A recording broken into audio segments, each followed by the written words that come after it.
लोकसभा चुनाव के परिणाम से एक दिन पहले और एग्जिट पोल के अनुमानों के एक दिन बाद सोमवार को शेयर बाजार जमकर झूमा। अब क्योंकि एग्जिट पोल में एनडीए को बहुमत मिलती नजर आई है, इसलिए सेंसेक्स और निफ्टी शुरुआती कारोबार में अपने अपने ऑल टाइम हाई लेवल पर पहुंच गए हैं। प्री ओपन सेशन में बीएसई में 2000 अंक और निफ्टी में 1000 अंक की तेजी आई है।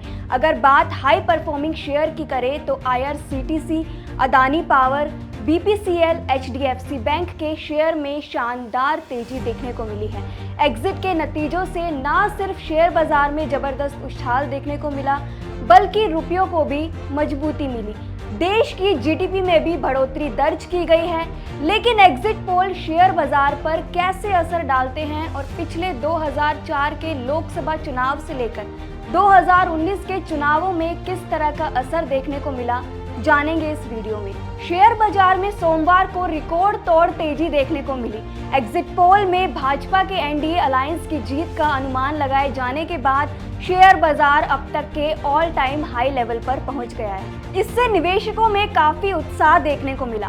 सेंसेक्स 1859.88 अंकों की बढ़त के साथ 75,881.19 के रिकॉर्ड स्तर पर खुला। इसी तरह निफ्टी भी 603.85 अंकों की उछाल के साथ 23,134.55 पर खुला। इस दौरान निफ्टी बैंक पहली बार 50,000 के पार पहुंचा। भारतीय रिजर्व बैंक ने पिछले हफ्ते मार्च तिमाही के जीडीपी के आंकड़े जारी किए थे। बैंक ने बताया कि वित्तीय वर्ष में भारत की अर्थव्यवस्था में 8.2% की वृद्धि हुई है, जिससे देश की स्थिति दुनिया में सबसे तेजी से बढ़ती प्रमुख अर्थव्यवस्था के रूप में मजबूत हो गई है। इसके साथ ही भारत प्रमुख अर्थव्यवस्थाओं में सबसे तेजी से बढ़ने वाली इकोनॉमी बन गई है, जिसको देखते हुए निवेशकों के बीच सकारात्मक रुझान बना। इतना ही नहीं, सोमवार को डॉलर के मुकाबले रुपया शुरुआती कारोबार में 42 पैसे बढ़कर 83 पर पहुंच गया। एग्जिट पोल्स में एनडीए सरकार की वापसी के अनुमानों के बाद अदानी समूह के शेयरों में सोमवार के शुरुआती कारोबार में 16% तक की बढ़त दर्ज की गई। सोमवार को अदानी समूह की 10 लिस्टेड कंपनियों का मार्केट कैप 1.4 लाख करोड़ रुपए बढ़कर 19.24 लाख करोड़ रुपए हो गया। ये तो हो गई एग्जिट पोल के बाद तमाम बदलावों की बात। अब जानेंगे एग्जिट पोल ने किस तरह पिछले चुनावों में असर डाला। चुनाव और उसके नतीजे शेयर बाजार पर किस तरह का असर डालते हैं वो हम पहले भी देख चुके हैं। फिर चाहे वो साल 2019 का लोकसभा चुनाव हो या फिर पिछले साल 5 विधानसभा चुनाव के नतीजे हो।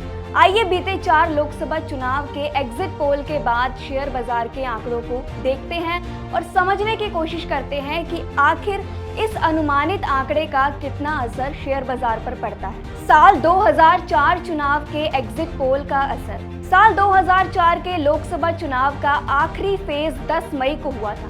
उसके बाद करीब 5 एग्जिट पोल सामने आए थे।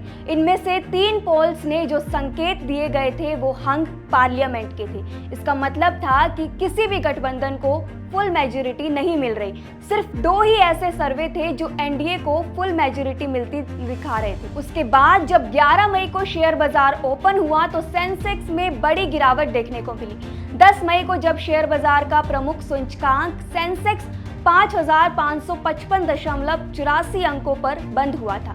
11 मई को ये आंकड़ा 5,325.90 अंकों पर आ गया, यानी सेंसेक्स में 229.94 अंक की गिरावट देखी गई। इसका मतलब है कि निवेशकों को 4.14% का नुकसान हुआ था। 2009 चुनाव के एग्जिट पोल के बाद शेयर बाजार पर असर। साल 2009 के लोकसभा चुनाव का आखिरी फेज 13 मई को था और शाम को एग्जिट पोल आए थे। उसमें कुछ पोल यूपीए को 190 से 200 सीट मिलने का अनुमान लगा रहे थे, तो कुछ एनडीए को 180 से 195 सीटें मिलने का अनुमान लगा रहे थे। मतलब साफ था कि लगातार दूसरी बार एग्जिट पोल लोकसभा चुनाव के परिणाम का अनुमान हंग पार्लियामेंट लगा रहे थे, लेकिन इसका असर शेयर बाजार पर वैसा नहीं देखने को मिला जैसा कि साल 2004 में देखने को मिला था। 2014 में बदलाव के संकेत से पॉजिटिव हुआ था बाजार। साल 2004 और 2009 के विपरीत इस बार एग्जिट पोल्स ने पहली बार फुल मेजॉरिटी के संकेत दिए। साल 2014 में नरेंद्र मोदी पहली बार केंद्र की राजनीति में देखे गए। 12 मई को आखिरी फेज के मतदान हुए थे। उसके बाद जो एग्जिट पोल के आंकड़े आए उससे किसी को कोई हैरानी नहीं हुई। कोई ऐसा एग्जिट पोल नहीं था जो एनडीए को फुल मेजॉरिटी देता हुआ ना दिखाई दिया हो। सभी ने एनडीए को 272 से लेकर 340 तक सीटें दी थी। वहीं यूपीए का एग्जिट पोल में आंकड़ा 150 सीटें भी देता हुआ दिखाई नहीं दिया। इसमें से कुछ एक ने तो यूपीए को 100 से नीचे भी उतार दिया था। एग्जिट पोल के आंकड़े एक्सपेक्टेड थे। उसके बाद 13 मई को सेंसेक्स में 1.36% यानी 320.23 अंकों की तेजी देखने को मिली। वहीं निफ्टी 7014.25 अंकों से 7108.75 अंकों पर आ गया, यानी निफ्टी में 1.35% यानी 94.5 अंक बढ़त के साथ दिखाई दिया। 2019 के एग्जिट पोल के बाद बाजार में आई थी बम्पर तेजी। साल 2019 लोकसभा चुनाव कई मामलों में दिलचस्प रहा। उससे पहले देश में डिमोनेटाइजेशन हुआ था, जीएसटी को लागू किया गया था, जिसे विपक्ष ने काफी बड़ा मुद्दा बनाने की कोशिश की। चुनाव से पहले देश में बालाकोट हमला हुआ। उस वक्त केंद्र ने पाकिस्तान में सर्जिकल स्ट्राइक की थी।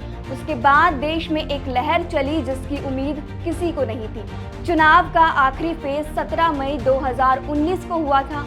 उसके बाद एग्जिट पोल सामने आए। वो अपने आप में काफी अप्रत्याशित थे। एग्जिट पोल में बीजेपी को 300 से ज्यादा और एनडीए को 350 से ज्यादा सीटें मिलती हुई दिखाई गई थी। वहीं यूपीए 2014 के एग्जिट पोल के आंकड़ों से भी नीचे लुढ़कता हुआ दिखाई दिया था। इसका असर भी शेयर बाजार में काफी बड़ा दिखाई दिया। एग्जिट पोल आने के 2 दिन के बाद जब शेयर बाजार ओपन हुआ था तो 4.25% की तेजी देखने को मिली। 20 मई को जब बाजार खुला तो सेंसेक्स 3.75% यानी कि 1421.9 अंकों की तेजी देखने को मिली और 39,352.67 पर पहुंच गया। वहीं निफ्टी 20 मई को 3.69% यानी 421.1 अंकों की तेजी के साथ 11,828 पर बंद हुआ। ठीक इसी तरह इस बार के एग्जिट पोल के बाद सोमवार को हुआ। अब चूंकि एग्जिट पोल में बीजेपी के एनडीए गठबंधन को बहुमत मिलती नजर आ रही है, इसलिए इस बार भी पिछले चुनाव की तरह शेयर बाजार में तेजी आई है।